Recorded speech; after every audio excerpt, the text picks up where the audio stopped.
नमस्कार दोस्तों, स्वागत है आप सभी का मेरे इस YouTube चैनल पर। मैं विनीत आज फिर से आपके सामने एक और नई प्रश्नावली लेकर आया हूं, जिसमें हम प्रश्नावली 1.1 वास्तविक संख्याएं कक्षा 10 से हम पढ़ेंगे। देखिए, इससे पहले हमने अपने YouTube चैनल पर बहुत सारी क्लासेज डाली हुई है, लेकिन इस सेशन की ये पहली क्लास हिंदी माध्यम की होने वाली है, क्योंकि इससे पहले जब हम 22 और 23 सन 2022 और 23 का जब सिलेबस करवा रहे थे तो उसके अंदर बहुत सारी प्रश्नावलियाँ थी, लेकिन 2023 और 24 इस नए सेशन में एनसीईआरटी ने अपने कुछ सिलेबस को कम किया है। और आज हम जैसे कि यहाँ पर देख रहे हैं, जो प्रश्नावली 1.1 है, ये पहले 2022-23 सेशन में प्रश्नावली 1.2 हुआ करती थी, लेकिन आज हम इसको यहाँ पर 1.1 प्रश्नावली नए सेशन से शुरुआत करने जा रहे हैं। यह प्रश्नावली आपके पेपर, आपके एग्जाम के लिए बहुत ही महत्वपूर्ण होने वाली है और हम इसको आपको अच्छी तरह से समझाएंगे। देखिए, जैसे कि प्रश्नावली 1.1 में कहा गया है कि निम्नलिखित संख्याओं को अभाज्य गुणनखंडों के गुणनफल के रूप में व्यक्त कीजिए। देखिए, सबसे पहले आपको ये पता होना चाहिए कि अभाज्य गुणनखंड होते क्या है और उनको हम गुणनफल के रूप में कैसे व्यक्त कर सकते हैं। देखिए, हम एक नया पेज ले लेते हैं और यहाँ पे मैं आपको समझाऊंगा कि कोई भी संख्याएं जो होती है, जो ये हम संख्याएं पढ़ते हैं, संख्याएं आपको पता है कितनी संख्याएं होती है, 0 से लेके 9 तक हमारी संख्याएं होती है। और इन संख्याओं की यदि हम बात करें तो कोई भी संख्या जो बनती है इन्हीं 10 संख्याओं से बनती है। अब यहाँ पे हम संख्याओं के बारे में बात करें, भाज्यता के नियम के अनुसार संख्याएं दो तरह की होती है। एक हमारी अभाज्य संख्याएं होती है और एक हमारी भाज्य संख्या होती है। देखिए, आपको मैं बताना चाहूंगा कि भाज्य और अभाज्य में क्या अंतर होता है। अभाज्य संख्याओं में, इन अभाज्य संख्याओं में केवल 2 गुणनखंड होती है, केवल 2 गुणनखंड होते हैं। वे भी मैं आपको बताऊंगा गुणनखंड कौन कौन से होते हैं। एक तो जैसे कि बात करें 1, क्योंकि कोई भी संख्या 1 से आसानी से एवं स्वयं से जा सकती है, तो यहाँ पे अभाज्य गुणनखंड यानी कि अभाज्य संख्याओं के केवल 2 गुणनखंड होंगे। यानी कि कहने का मतलब ये है कि वह संख्या जो किसी अन्य पहाड़े में नहीं आती उसे हम अभाज्य संख्या कहते हैं। और भाज्य की बात करें तो इसमें 2 से अधिक गुणनखंड होते हैं, 2 से अधिक गुणनखंड होते हैं, उसे हम भाज्य संख्या कहते हैं। देखिए, यहाँ पे जितनी भी संख्याएं, जब हम इसको गुणनखंड के रूप में व्यक्त करेंगे तो यहाँ पे जितनी भी संख्याएं दे रखी है या जितनी भी संख्याएं होगी उनके पीछे कोई ना कोई ये नंबर होगा। जैसे यदि हम बात करें 2 से कौन से भाग जाएगी, जिसके पीछे, जिस भी नंबर के पीछे 0 है, 2 है, 4 है, 6 है और 8 है, वह संख्या 2 से भाग जाएगी। और जिस भी संख्या के पीछे 0 और 5 है वह संख्या 5 से जाएगी। और 3 से भाग वाली का मैं नियम बता देता हूं कि संख्याओं का योग करने पर, संख्याओं का योग 3 का गुणनफल होना चाहिए, गुणनफल या 3 का गुणज होना चाहिए। देखिए, 1 बाय 1 हम आपको यहाँ पे डिस्कस करके बताएंगे और एक एक करके आपको बड़े ध्यान से इन क्वेश्चनों को कराएंगे। कि सबसे पहले जैसे कि आपको 140 संख्या दे रखी है और 140 मैंने अभी बताया था कि जिस भी संख्या के पीछे 0 दिया है वह संख्या 2 या 5 से भाग होगी, तो हम इसको 2 से करेंगे। अब यहाँ पे देखिए 2 सते 14, 0 की 0। अब इसको 2 से करेंगे, 2 तिया 6 और 1 बचा 10, 2 पंजे 10। अब ये 5 से जाएगी क्योंकि इसके पीछे 5 है, तो 5 सते 35। अब यहाँ पे आपको अभाज्य गुणनखंड लिखनी है, अभाज्य गुणनखंड लिखने हैं वो किस तरह लिखे जाएंगे। अब यहाँ पे मैं आपको लिख के दिखा रहा हूँ कि 2 गुणा में 2 गुणा में 5 गुणा में 7 ये हमारे अभाज्य गुणनखंड है। और यदि आपको ये प्रश्न यदि बहुविकल्पीय के रूप में दिया जाएगा तो उसका आंसर हमारा 2 की पावर 2 यानी कि 2 कितनी बार है, 2 बार है, 5 गुणा में 7 इस तरह भी हो सकता है। अब हम बात करते हैं पार्ट नंबर 2 की 156 को। देखिए इसके लास्ट में भी 6 दे रखा है जो कि 2 से भाग करना है। 2 सते 14, 1 बचा 16, 2 अट्ठे 16, 2 से करेंगे 2 तिया 6, यहाँ पे 1 2 नीम 18।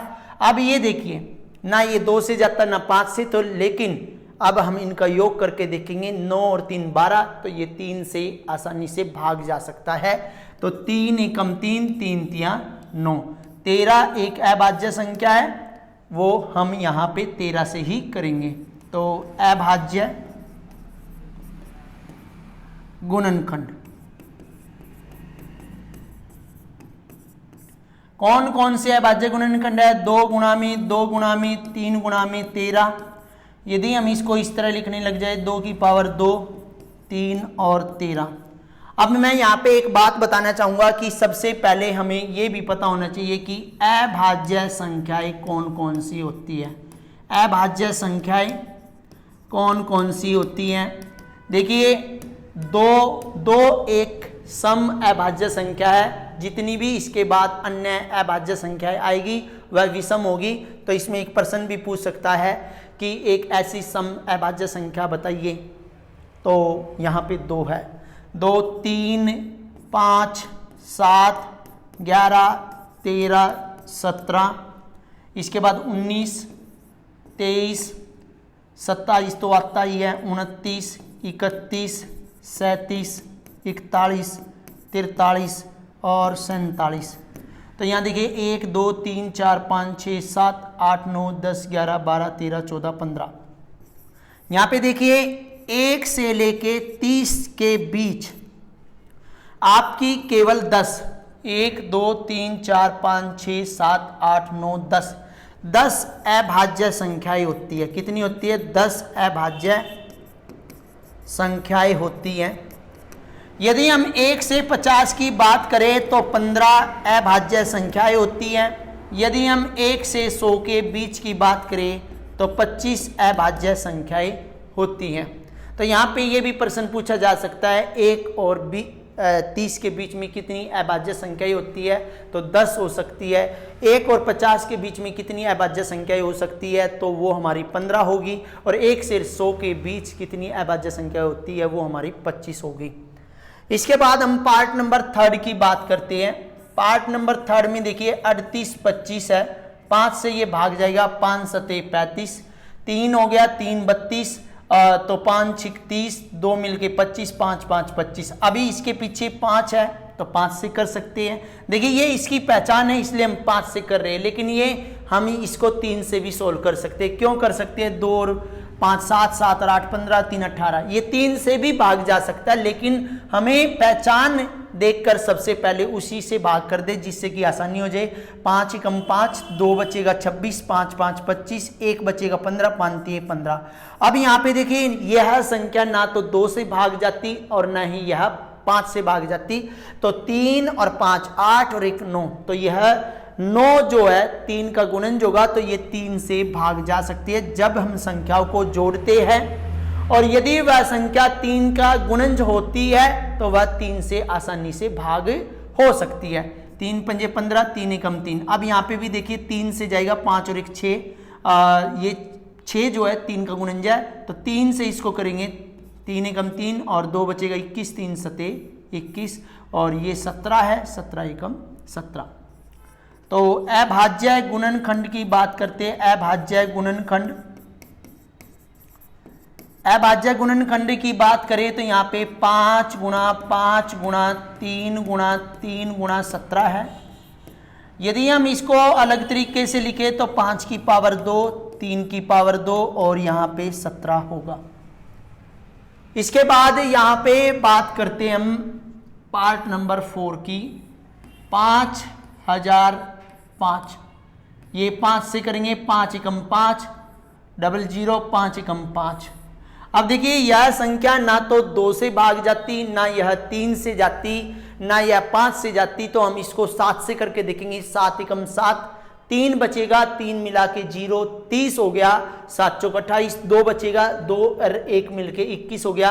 तो ये 7 से आसानी से जा सकती है। 7 एकम 7, 3 बचा 30, 7 चौक 28, 2 बचेगा 21, 7 तिया 21, और ऐसे ही यह संख्या 11 से जाएगी। 11 एकम 11, 3 बचेगा 33, 11 तिया 33, और 13 एक अभाज्य संख्या है तो 13 से करेंगे। तो इसके भी अभाज्य गुणनखंड किस तरह लिखनी है वो हम आपको लिख के दिखाएंगे। अभाज्य गुणनखंड कैसे? 5 गुणा में 7 गुणा 11 गुणा में 13। इसके बाद हम बात करते हैं पार्ट नंबर 5 की।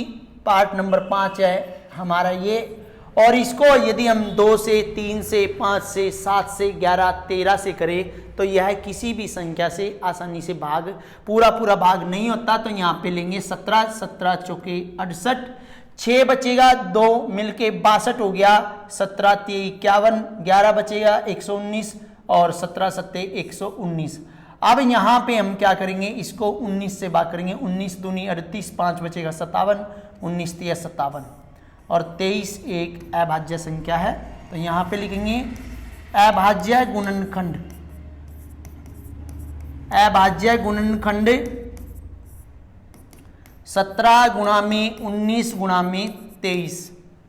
देखिए इस तरह हमने क्वेश्चन नंबर 1 को कंप्लीट करना है, और बहुत ही आसान तरीके से मैंने आपको सिखाया। देखिए जिस भी विद्यार्थी को हमारी वीडियो अच्छी लगे तो वो लाइक करे। क्वेश्चन नंबर 2 की बात करते हैं कि पूर्णांकों के निम्नलिखित युग्मों के एचसीएफ और एलसीएम ज्ञात कीजिए। देखिए वो कह रहा है एचसीएफ और एलसीएम ज्ञात कीजिए तथा इसकी जांच कीजिए कि 2 संख्याओं का गुणनफल बराबर होता है एचसीएफ गुणा में एलसीएम।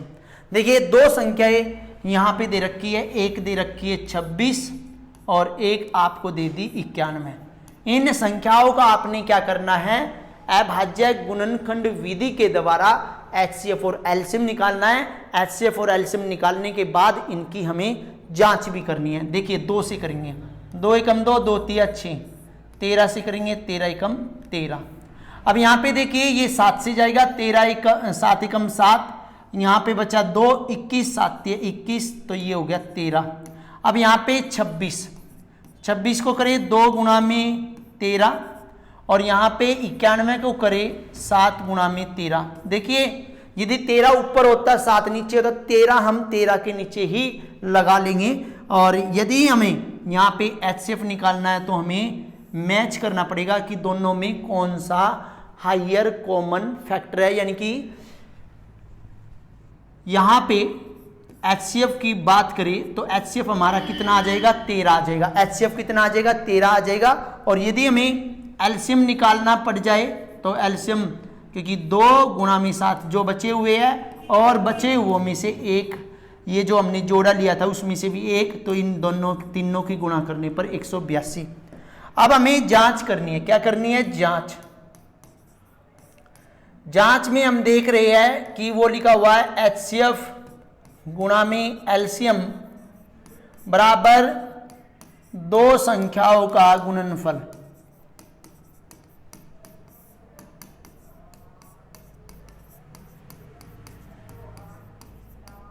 देखिए एचसीएफ कितना आया हमारा, 13 आया, एलसीएम 182 है, 2 संख्याएं 26 और 91 है। जब हम 13 और 182 की गुणा करेंगे तो 2366 आएगा, और ऐसे ही 26 और 91 की बात करेंगे 2366 आएगा। इसके बाद देखिए हमने प्रश्न नंबर 1 में एचसीएफ भी निकाला, क्वेश्चन नंबर 2 के फर्स्ट पार्ट में एचसीएफ भी निकाला, एलसीएम भी निकाला। अब हम बात करते हैं जांच करने के बाद। जांच करने पर हमने देखा कि दोनों के आंसर सेम है, इसलिए हमारा प्रश्न जो है उसका आंसर जो हल किया वो ठीक है। पार्ट नंबर 2 की बात करते हैं, 510, पार्ट नंबर 2, 510 और 92।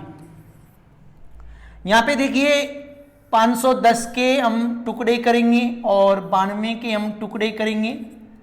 2 से करेंगे, 2 दूनी 4, 1 बचा, 2 पंजे 10, 1 बचेगा 10 हो जाएगा, 2 पंजे 10, 5 से 5 5 25, 5 एकम 5, ये हमारा 3 से जाएगा 17 पे, 17 एकम 17। ये हमारा 2 से 2 चौके 8, 1 मिलके 12, 2 छिक 12 और 2 से करेंगे 23, 23 एक अभाज्य संख्या है। अब यहाँ पे देखिए 510 के हमने फैक्टर किए 2 गुणा में 5 गुणा में 3 गुणा में 17 और ऐसे ही हम 92 के करेंगे 2 गुणा में 23। तो हम मैचिंग करेंगे। मैचिंग करने पे हमने देखा कि केवल 2 ही दोनों में कॉमन है, तो HCF हमारा कितना हो जाएगा 2 हो जाएगा। और एलसीएम की बात करें, जितने भी हमारे बचे हुए 5 बचा हुआ है, 3 बचा हुआ है, 17 बचा हुआ है, 2 बचा हुआ है, 23 बचा हुआ है और जो हमने कॉमन लिया वो भी लेना पड़ेगा। तो इन सभी की गुणा करने पर 23,460 आता है। अब हमें यहाँ पे क्या करनी है, जांच करनी है। और जांच करने पर हमें पता चलना चाहिए कि क्या आंसर है। यदि हमारे आंसर दोनों सेम होंगे तो हमारा प्रश्न का हल जो हमने किया वो बिल्कुल ठीक होगा। HCF गुणा में एलसीएम 2 संख्याओं का गुणनफल।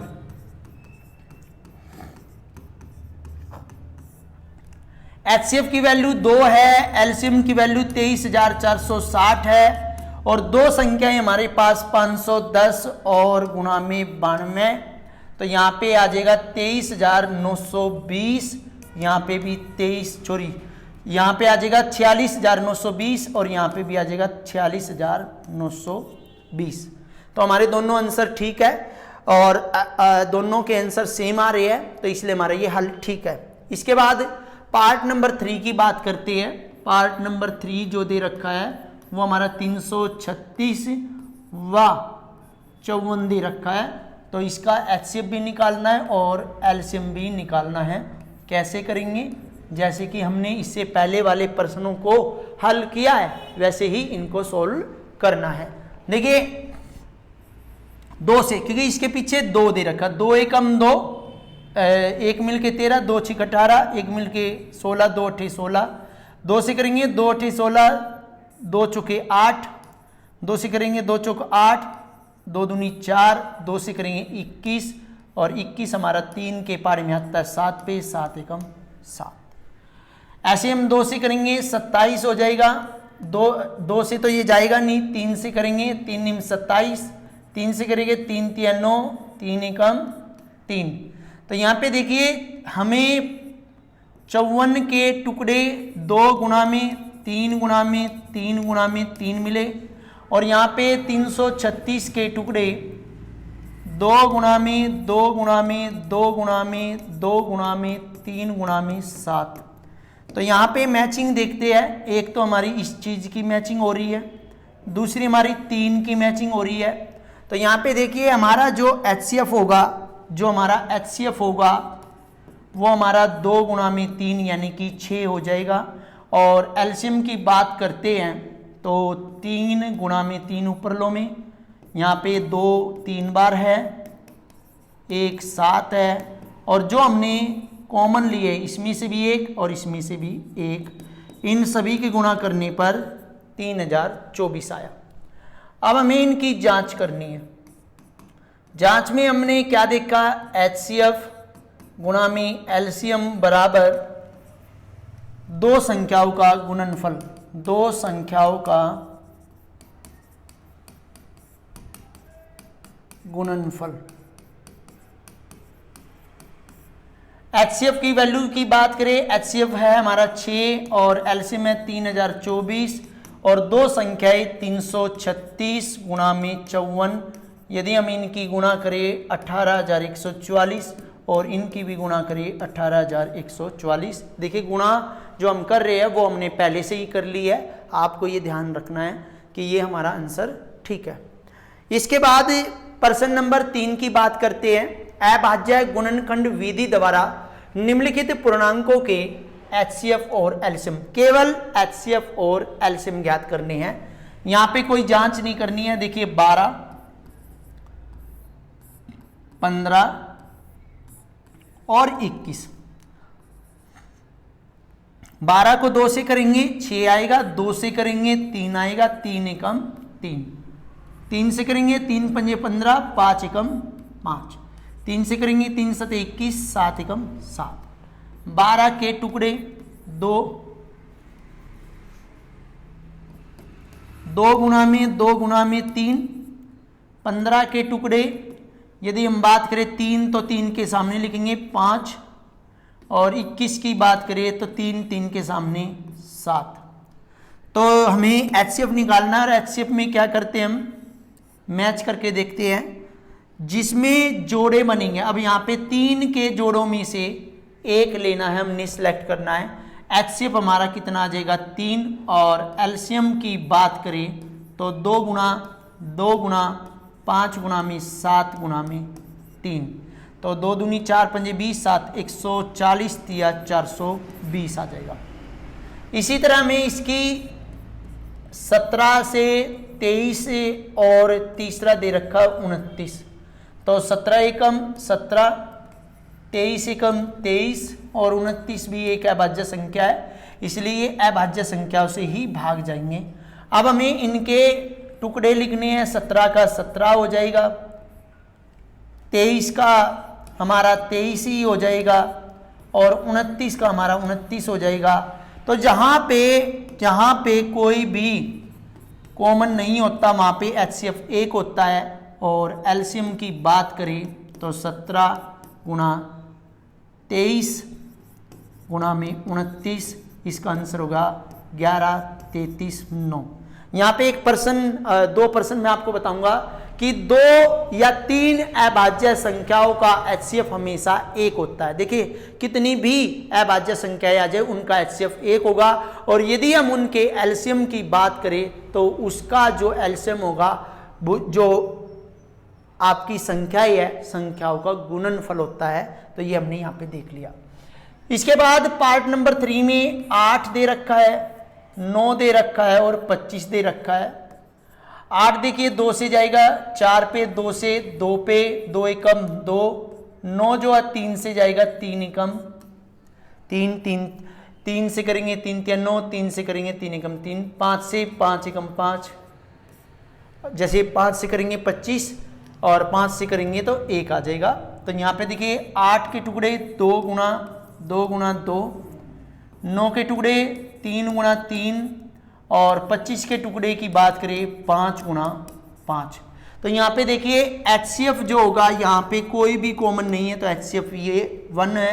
और एलसीएम की बात करें तो 2 गुणा 2 गुणा 2 गुणा 3 गुणा 3 गुणा 5 गुणा 5। देखिए 25 दूनी 50, दूनी 100, 100 दूनी 200, 200 तिया 600, 600 तिया 1800 इसका एलसीएम होगा। देखिए बड़े ध्यान से आपने अभाज्य जो गुणनखंड विधि द्वारा ये जो पूर्णांक दे रखे हैं इनके HCF भी निकालने और एलसीएम भी निकालने। देखिए जांच का विषय केवल 2 संख्याओं के बीच ही होगा। इसके बाद प्रश्न नंबर 4, HCF 306 और 657 का 9 है, एलसीएम ज्ञात करना है। तो यहां पे देखिए दोनों संख्याएं दे रखी है। पहली संख्या 306 है, दूसरी संख्या आपकी 657 है। तो यहां पे हमने सोल्व करना है HCF गुणा में एलसीएम बराबर पहली संख्या गुणा में दूसरी संख्या। अब यहां पे बात ये भी है, दोनों संख्याओं का गुणनफल भी हम लिख सकते थे। तो HCF हमारा 9 है, एलसीएम हमें निकालना है। पहली संख्या 306 है गुणा में दूसरी संख्या 657। एलसीएम हमें यहां दे रखा है, एलसीएम हमें निकालना है। HCF दे रखा है तो यहाँ वो HCF गुणा में है तो इस तरफ लेके आएंगे तो HCF आ जाएगा भाग में। 9 से 24 को काट लो, 24 को 9 तिया 27, 3 बचा 36, 9 चौक 36। तो यहाँ पे आपने देखा कि एलसीएम बराबर 34 गुणा में 657। तो हमारा आंसर जो एलसीएम का होगा इनकी गुणा करने पर 22,338 होगा। ठीक है, ये ध्यान देने वाली बात है। इसके बाद हम बात करते हैं क्वेश्चन नंबर 5 की। देखिए क्वेश्चन नंबर 5 जो है अब की बार बहुत ही अधिक महत्वपूर्ण होने वाला है। ये कह रहा है जांच कीजिए कि क्या किसी प्राकृत संख्या के लिए संख्या 6n अंक 0 पर समाप्त हो सकता है।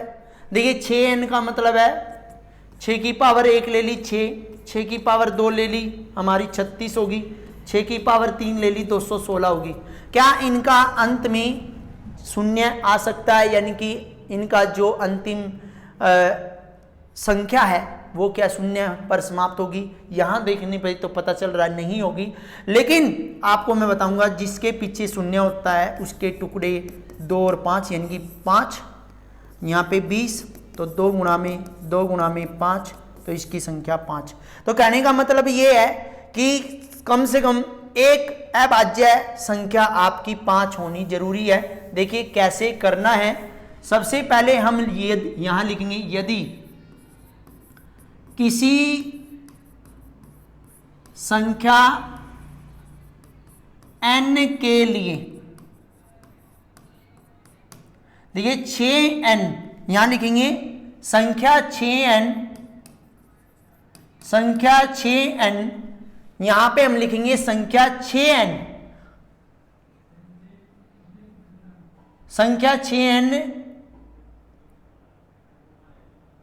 अंक 0 पर समाप्त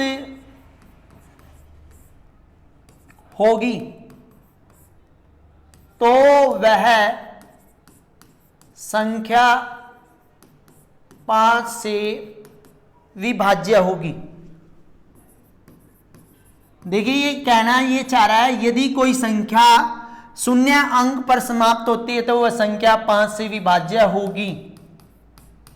ठीक है, आप ध्यान दीजिए यदि हम बात करें किसी भी संख्या की तो उसके 6n की बात करें तो वो जब 0 पर समाप्त होगी यदि उसके गुणनखंड 5 से विभाज्य होगी या वह संख्या 5 से विभाज्य होगी। आपको ये ध्यान देने वाली बात समझा रहा हूं कि कोई भी संख्या 0 अंक पर तब समाप्त होती है यदि वह 5 से विभाज्य होगी। देखिए अर्थात 6n संख्या के गुणनखंड अभाज्य संख्या 5 होनी चाहिए। देखिए यदि हम बात करें 6n की तो उसके गुणनखंड की बात करें तो उसमें अभाज्य संख्या 5 होनी चाहिए। यदि है तो वह संभव है और यदि नहीं है तो ऐसा संभव नहीं होगा। यदि 5 संख्या नहीं है तो वह संख्या 5 से 0 अंक पर समाप्त नहीं होगी। क्यों नहीं होगी? आपने देखा है 6n बराबर होता है 2 गुणा में 3 की पावर n। और आपको मैं बताऊं कि ये जो है अभाज्य गुणनखंड है इसके अंकगणित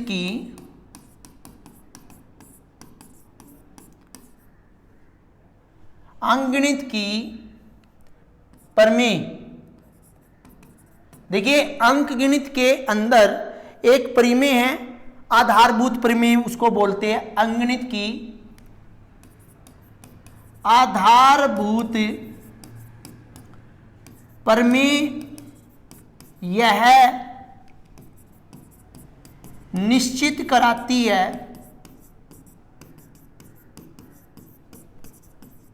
कि 6n के अभाज्य गुणनखंड 2 और 3 हैं। ठीक है, आज अंक गणित की आधारभूत प्रमेय यह निश्चित कराती है कि जो 6n है उसके अभाज्य गुणनखंड 2 गुणा में 3 है। अतः कोई भी संख्या n के लिए संभव नहीं है, इसलिए कहा जा सकता है कि 6n अंक शून्य पर समाप्त नहीं हो सकता। ये आपको समझ में आ गया होगा कि क्योंकि 6n के जो गुणनखंड है वो 2 गुणा में 3 है। इसके बाद हम बात करेंगे क्वेश्चन नंबर 6 की कि व्याख्या कीजिए कि 7 गुणा में 11 गुणा में 13 प्लस 13 और 7 गुणा 6 गुणा 5 गुणा 4 गुणा 3 गुणा 2 गुणा 1 प्लस में 5 भाज्य संख्या क्यों है। देखिए यहां पे हम बात करते हैं कि कोई भी संख्या भाज्यता के आधार पर 2 प्रकार की होती हैं।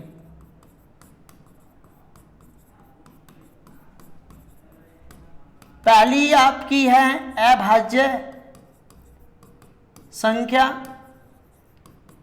और दूसरी आपकी है भाज्य संख्या।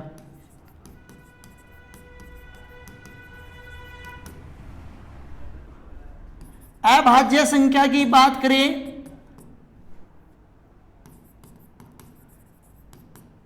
अभाज्य संख्या के केवल 2 गुणनखंड होते हैं, जबकि भाज्य संख्या के 2 से अधिक गुणनखंड होते हैं।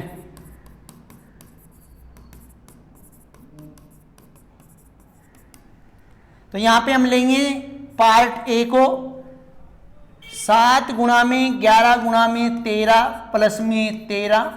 तो इन दोनों में हमने 13 कॉमन लिया। 7 गुणा 11 गुणा में 1 प्लस में 1 हो जाएगा। 13 इसमें से कॉमन लेने पर 1 आ जाएगा, यहाँ पे भी 1 आ जाएगा। 13 गुणा में 78 प्लस 1 77 प्लस 1, यहाँ पे 11 23 77 प्लस 1। तो 13 गुणा में 78 और यहाँ पे 13 गुणा में 6 78 के हमने टुकड़े किए। यहाँ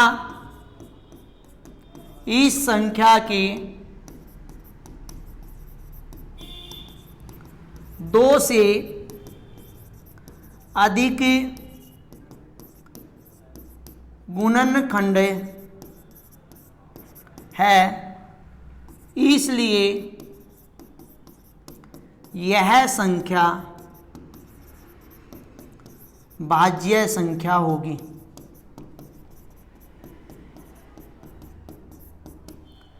अब ऐसे ही हम बी पार्ट की बात करते हैं। 7 गुणा 6 गुणा 5 गुणा 4 गुणा 3 गुणा 2 गुणा 1 प्लस में 5, इनमें कॉमन तो 5 कॉमन। 7 गुणा 6 गुणा 5 की जगह पे कितना आ जाएगा 1 4 3 2 और 1 प्लस में 1, तो 5 1000 8 प्लस में 1, तो 5 गुणा 1000 9। तो यहाँ पे भी लिखेंगे, यहाँ इस संख्या के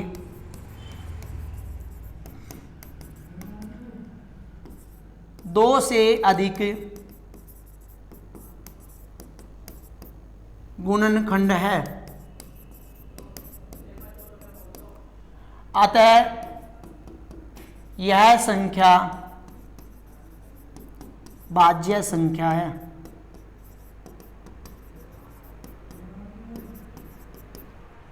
इसके बाद हम बात करते हैं प्रश्न नंबर 7 की। देखिए क्वेश्चन नंबर 6 आपको समझ में आ गया होगा, क्योंकि ये भाज्य है, क्योंकि इनमें दो से अधिक ही ज्यादा गुणनखंड है। इसके बाद बात करते हैं किसी खेल के मैदान के चारों ओर एक वृत्ताकार पथ है। इस मैदान का एक चक्कर लगाने में सोनिया को 18 मिनट, देखिए जो सोनिया है उसको 18 मिनट लगते हैं, जबकि इसी मैदान का एक चक्कर लगाने में रवि को 12 मिनट लगती है।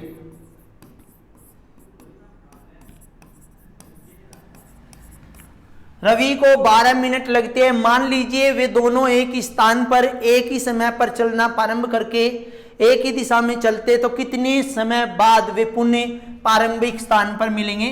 देखिए कितने समय बाद, तो वे अधिकतम समय लेंगे।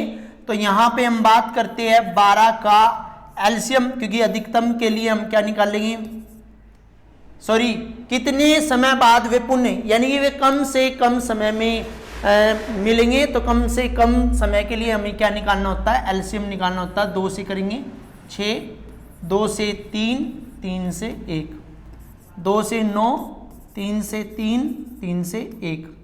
यदि हम 12 के देखें तो 2 गुणा में 3, और 18 की बात करें तो 2 गुणा में 3 गुणा में 3। यदि हम मैचिंग की करें तो यहाँ पे देखिए ये मैच हो रहा है, ये मैच हो रहा है, तो हमें एलसीएम निकालना है। एलसीएम कैसे निकालते हैं, 2 गुणा में 3, ये तो मैंने लिए जो बाहर है।